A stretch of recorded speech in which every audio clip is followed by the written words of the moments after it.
कसे आहेत सगळे? मजेत आहात ना? मजेतच असायला पाहिजे. आज बघा आपण आहे ना गव्हाच्या पिठाचे मालपोहे करणार आहोत. आपण याचे मैद्याचे नाही करायचे, गव्हाच्या पिठाचे करणार आहे. तर बघा पहिलं तुम्हाला मी ना प्रमाण सांगते.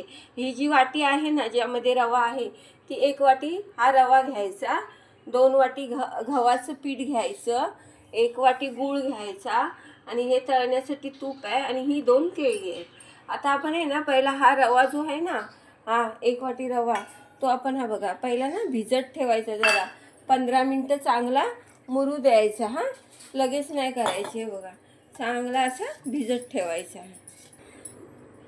बघा रवा आपला ठेवलेला आहे ना त्याच्यातच आपण गूळसुद्धा भिजत घालायचा, म्हणजे ते सगळं एकजीव होतं ना रवा आणि गूळ. हे ना 15 मिनटं आपण भिजत घालून ठेवायचं, चांगलं मुरू द्यायचं. हे बघा असं 15 मिनटं झालेले आहेत. हे बघा आपला रवा आणि गूळ चांगलं एकजीव झालेलं आहे. हे बघा आता ह्याच्यामध्ये ना आपण ही केळी जी होती ना 2 ती चांगली अशी बारीक करून घेतलेली आहेत, ती पण ह्याच्यामध्ये आपण टाकायची. हे बघा अशी आता केळी जी होती ती पण ह्याच्यामध्ये हे बघा अशी मिक्स करून घेतली, 2 कापून आपण घ्यायची. आणि हे बघा हे पीठ आहे ना ते आपलं त्याच्यामध्ये घ्यायचं. हे बघा असं सगळं एकत्र करून घ्यायचं पीठ. हे बघा हे 2 वाट्या पीठ होतं आपलं, ते आपण घेतलेलं आहे.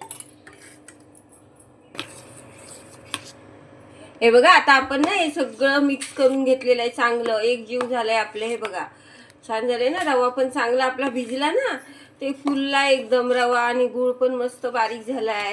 हे बघा आता चांगलं आहे. आता आपण हे ना त्याच्यामध्ये ना थोडंसं चवीपुरता थोडंसं मीठ घालायचं, जास्त नाही घालायचं. गोड आहे ना गूळ वगैरे, तर थोडंसं मीठ घालायचं आणि परत हे बघा असं चांगलं एकजीव करून घ्यायचं. परत तवा आहे ना आपला चांगला गरम करायला ठेवायचा.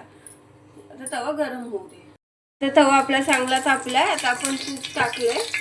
आता हे आपण हे असं सोडायचं.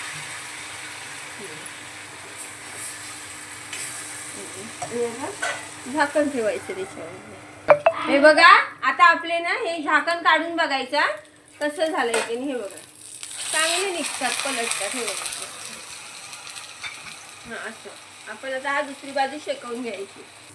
हे बघा आता आपले दोन्ही बाजून चांगल्या आपण भाजून घेतलेल्या आहेत. हे बघा शेकून.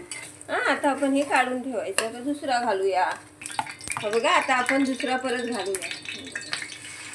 असे आपण एक एक करून सगळे घालून घ्यायचे, व्यवस्थित होतात हे आणि छान पण लागतात. झाकण मारायचं.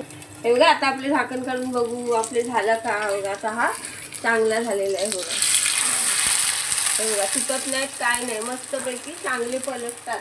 असं करायचे. हे बघा आता आपले हे पण झालेत. हे बघा ह्या पण झालाय चांगला.